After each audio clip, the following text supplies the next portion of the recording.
ways to save as there are types of music. Save for being a new customer. Save more for adding DriveWise. And save even more for driving safely.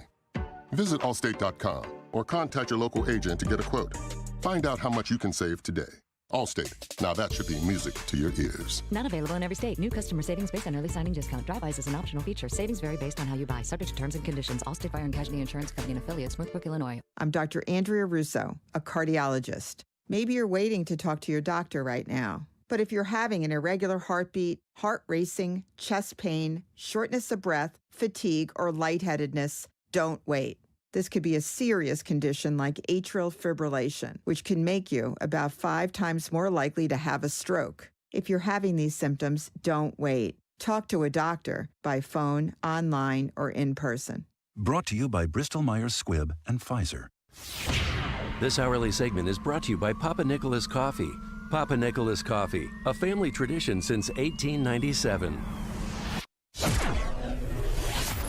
6:39, Team Hochberg Traffic Center time, and Jim. Some roads are slick with refreeze this morning. We have several collisions. There's one in the North Austin neighborhood at Division and LeClaire. On the south side, a car went into a building at Englewood in the 1200 block on West 63rd. Traffic is now getting by there. Downtown, there's a collision, Lower Wacker at Garvey, and in Lombard, there's one, St. Charles at Crescent. On the inbound Eisenhower, traffic is building. It's 29 minutes, 390 to downtown. The Stevenson clocks in at 31 minutes, 355 to Lakeshore Drive. Southbound I-55 is heavy, Caton Farm to Black Road, where there's a crash. On the right, it's 16 minutes, 95th to downtown. No incidents to report on the area tollways at this hour or in northwest Indiana. That's traffic. I'm Jim Talamonte on AM 560, The Answer. Chicago's Morning Answer continues next. Clouds and sun in your forecast with a high near 40. Currently 28. Next news at 7. Chicago's Morning Answer with Dan and Amy continues next on AM 560, The Answer. From the Matrix Home Solutions Studios, this is Chicago's Morning Answer on AM 560, The Answer. Listen to AM 560, The Answer, online at 560theanswer.com, on the AM 560 mobile app, and your Alexa-powered smart speaker, on TuneIn, iHeart, and radio.com.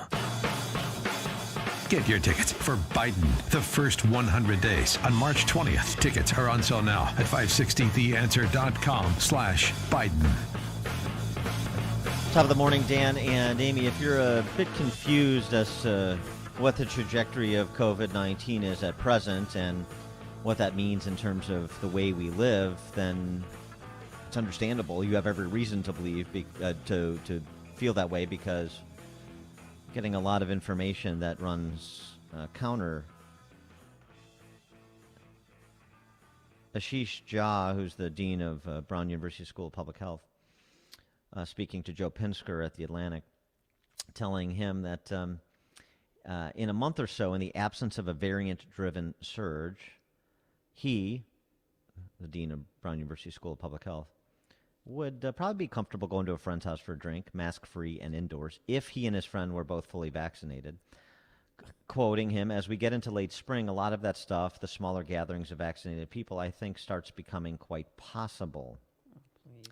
The overall tenor of this Atlantic piece, though, where the staff writer interviewed a bunch of public health professionals like that gentleman from Brown University, was this: an uncertain spring, an amazing summer, a cautious fall and winter, and then finally in 2022 relief, which is not inconsistent with what Tony Fauci has been proclaiming either, considering the advisory that we may be wearing masks and social distancing into 2022, that just because you're vaccinated doesn't mean you should be doing things like dining indoors or going to movie theaters. That despite the fact that in some of the states that have had the most severe lockdowns, restaurants may not be at full capacity, but they're at 35 or 50% capacity. And yet, even if you've been vaccinated, you still shouldn't be going to eat indoors. Doesn't that strike one as curious? The lockdown then until 2022, until we have information that guarantees what we suspect to be true, that if you're vaccinated, you're unlikely to be spreading the virus. And then also understanding all of that in the context of the piece we talked about a bit earlier in the week in the Wall Street Journal by Dr. Marty Makary, who projects that based on the COVID case drop, based on a reasonable interpolation of those who have natural immunity combined with a population that has gotten infected and survived the infection, and then the 15% or so of Americans who've been vaccinated at present, with more vaccinations like the Johnson & Johnson single-shot vaccine coming online this week, that we're looking at herd immunity as soon as April. So we'd have herd immunity potentially on that timeline, but it's going to be a precarious spring and a hopeful rest of the year, but nothing clear until 2022. We deserve our lives back. Our children deserve their lives back. Well, who deserves what? I mean, I'm just trying to process the information in terms of what the science and the data tells us, since everybody has become so science and data obsessed. So what does the science and data tell us, and how should we be interpreting it? For example, this conversation we've had from the beginning. Should we continue to take the posture of those who were cheerleaders for lockdowns? Many still are, including schools, despite the mountains of evidence. Should we take the posture that we live life based on the worst case scenario, or we live our lives based on the most likely scenario? And so what does the science and data tell us about the most likely scenario, if that's the standard by which we should live our lives? For more on that, we're pleased to be joined now by the author of that piece in the journal I mentioned, Dr. Marty Makary, professor at the Johns Hopkins School of Medicine and Bloomberg School of Public Health. He's the chief medical advisor to Sesame Care and author of the award-winning The Price We Pay. Dr. Makary, thanks for joining us. Appreciate it. Good to be with you guys. So can you help us distill pieces that suggest that things are getting better, but don't expect anything resembling pre-COVID normalcy until 2022, with you suggesting we're tracking for herd immunity in April, and Tony Fauci saying we're wearing masks until then? You get the point. Yeah, there's a lot of messages out there, and I think some of them are designed to calibrate expectations. I think there's some things that nobody knows. Nobody knows what the fall is going to look like. I think we're all cautious, but we're thinking of it as maybe what would normally look like a bad flu season. We'll see what the variants look like. With the flu season, we're not very good at predicting. Some years the flu season is bad, much worse than we thought, and the vaccine doesn't work well. And other years it's mild and the vaccine works well. So I think right now people want to know, like, when can I get with my parents or the kids? When can they get some semblance of normalcy? And I do think that one trend that we're seeing in the data that the experts are not talking about is that natural immunity from prior infection is far more common than we thought. That there's a lot of people out there walking around with either antibodies or activated T cells, even if they don't have the antibodies. There's a study from Karolinska Institute in Sweden that shows you're twice as likely to have these activated T cells and be immune than you are to have just the antibodies. And we've based our prevalence studies on the antibody test. So it turns out probably one of the reasons for the massive 77% decline over the last month and a half is that a lot of people have some natural immunity from prior infection. So if you get vaccinated, can you give COVID to others? That's a pressing question out there that everyone wants to know the answer to.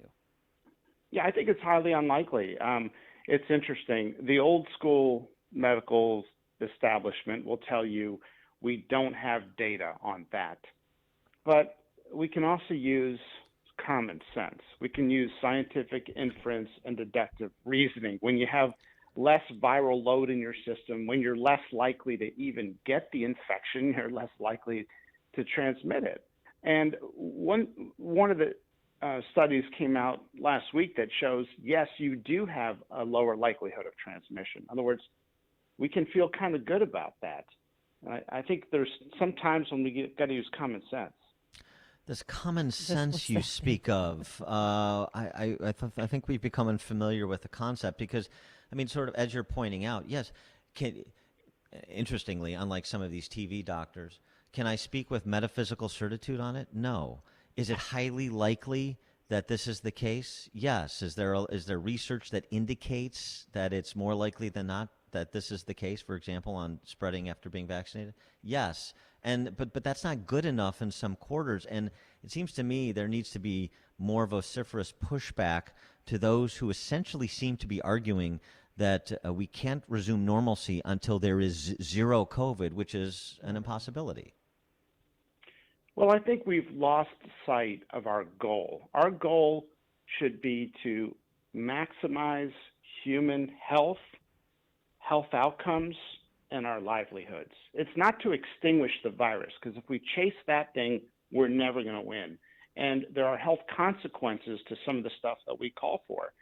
So look at the data points that no one has ever died after a vaccine has fully kicked in, okay? Take that data point. Take the fact that the trial results are really good, and we're not getting the right messages, right? We're hearing, yesterday on the J&J vaccine that it's, 80-some% effective. Well, it's 100% effective in preventing COVID death, and it was 100% effective in preventing hospitalization from COVID once you get 4 weeks out from the vaccine. So let's put things in context and recognize the reality that people are dying of loneliness, that this is an epidemic problem, that substance abuse and mental illness and deferred medical care, kids are 10 times more likely to die of suicide than they are of coronavirus. And we've got to put things in context. I think to some degree we've lost our way. We lost our minds. I think there's a bit of an addiction to fear, and perhaps this is something that Theodore Dalrymple aptly described as frisson, this idea of overcoming something, feeling like you're in this fight and you're overcoming something that actually really doesn't present that much of a threat, and so there's sort of a thrill-seeking aspect to it. I don't want to play armchair psychologist, so I'll rely on him. But I also wanted to so as a segue, I wanted you to address something you addressed in your piece in the Wall Street Journal, because this is sort of the latest category of use to promote fear, and that is mutations of the virus. And we've seen this over the last several weeks now. This mutation of the virus could soon be the most prevalent manifestation of COVID. This mutation of the virus may be vaccine resistance, and so on and so forth. And you addressed the variants in your piece. Yeah, I mean, there's a lot of this, the new variant. First of all, let's look at the track record of people who are saying this stuff. Okay, it's sort of like you're watching a financial analyst on CNBC or something, and you could see their average return for the prior year, right? And if they lost 15% consistently every year, you'd say, why am I listening to this? Look at the folks who said that, the pandemic wasn't going to be a big deal. Don't wear a mask. We were going to have a surge upon a surge. Remember that after, Memorial Day and Halloween and Thanksgiving, and that we were going to see the Super Bowl, right? And this was going to be, and the twindemic. Remember that? Oh, yeah. The twindemic of the influenza and coronavirus colliding. Look at what folks have said. And what you realize here is that there is a bit of a pattern, exactly what you're saying, Dan. Now, I'll tell you, I'm taking the variants very seriously, but let's look at the data. In the UK, where the UK variant is dominant, that's the dominant strain, what's happening to cases there? They're down 84%. In South Africa, where the South African strain is dominant, what's happening to cases there? They're down 90%. Brazil's a little more concerning. They're having a little more persistence with the P1 strain, but that's not the strain that anyone projects to be dominant in the U.S. And what's it mean if it's the dominant strain? If there's 5 cases a month or a day, it may not be a big public health threat if that's the dominant strain with a very low case number. But then you have people like Bill Gates, not Dr. Bill Gates, who's up there saying, oh, you might need a third vaccination, which is a bunch of bull jive. Why are people even listening to him just because he has money? I mean, honestly. And then also now this morning they're talking about a California strain and a New York strain of the virus. So it's they're selling this fear, and it's the only way they can survive is if they keep scaring people into submission. I've been following that California strain, Mary, and there's really zero data on it. They've not published a single thing on it. That was the opinion of the scientists that looked at it under the microscope. But how much fear have we instilled? And look at all the media coverage on the California strain. Not a single report in the literature about it. So we got to take things in stride. Yeah, I mean, common sense and track records of these are revolutionary ideas these days. I was at an event for the American Cancer Society, and they were giving a briefing to this, donor class that was in attendance at the event. It was dominated by COVID. I mean, they started talking about the progress with respect to eradicating HPV and things that were actually cancer related. But then it sort of turned to COVID. And it was sort of dominated by COVID, even to the exclusion of talking about things that other medical professionals have talked about that have been really serious trade-offs that have been made, things like the sort of healthcare infrastructure to serve people with preventative cancer screenings, not to mention actually procedures, certainly at the front of the pandemic. And also the fear mongering that we're sort of talking about that has kept people who should be going for screenings, regular treatments, and so forth away from hospitals. I mean, this is the American Cancer Society. I just came away from that scratching my head, saying, how can somebody get so politicized, so lost in this that they forget what the mission of their organization is? Well, I think we have a society that's obsessed with laboratory pharmaceutical discoveries. And as someone who is a cancer surgeon by background, I spend most of my time in public health research now. But in that field of cancer, we spend $100 billion a year all on laboratories, never on the environmental exposures that could cause cancer, never on these concerning trends, never on food as medicine and how to take care of a person rather than just try to extinguish a cancer cell. And that is the society that we live in. That's why we got nailed on COVID, because we didn't spend any money on basic clinical research, bedside research that doctors needed to understand how many people are asymptomatic. Do masks work? Instead, we spent $60 billion last year on laboratory stuff. Give us a pill to fix our problems. And we need to do that stuff. I'm not downplaying it. And the vaccines were great. But why are we learning in July from Florida Atlantic University that a mask on a mannequin emitting green gas, if you remember those images that we got showing us the studies on, why are we learning in July? Why are we learning that indoor gatherings is where it spreads in August? Why are we doing the studies on where people got COVID in September? And there's this vacuum that we left. And guess what happens in a highly opinionated country like ours? Opinions and just dominate, and they move in. And so we forgot about basic bedside clinical research, and we spent all our money, give us a pharmaceutical solution for everything. I think there's good news right now. People should be, it's terrible to talk about good news when we hit a 500,000 milestone, but there's some good news on the horizon. Dr. Marty Makary, professor at the Johns Hopkins School of Medicine and Bloomberg School of Public Health, chief medical advisor to Sesame Care, and author of the award-winning The Price We Pay. Dr. Makary, thanks for joining us. Appreciate your insights. Great. Good to be with you guys. Yeah, thank you so much. And he joined us on our turnkey.pro answer line. It's like a hot, steaming cup of information to start your day. It's Chicago's Morning Answer on AM 560, The Answer. As our area begins to open back up, will you fit back into your regular clothes? You can still lose that COVID weight before spring, since it only takes 40 days to lose a contractually guaranteed 20 to 40 plus pounds with NJ Diet. NJ Diet first uses your hair and saliva samples along with their bioenergetic scans to personalize natural solutions and supplements where the side effect is weight loss. Then NJ Diet utilizes DNA testing to determine your ideal diet, workout plan, and specific needs for essential vitamins, plus many more metabolic factors so you can keep it off. NJ Diet is all natural. No shots, no hormones, and no surgery.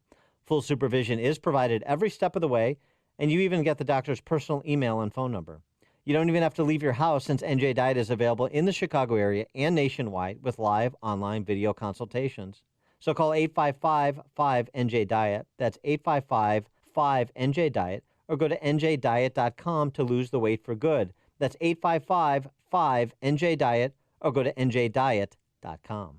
We are the entertainment you love and information that shapes your day. We are your lifeline. We are your companion. We are broadcasters. Text radio to 52886 and let Congress know you depend on your local radio stations. This message furnished by the National Association of Broadcasters.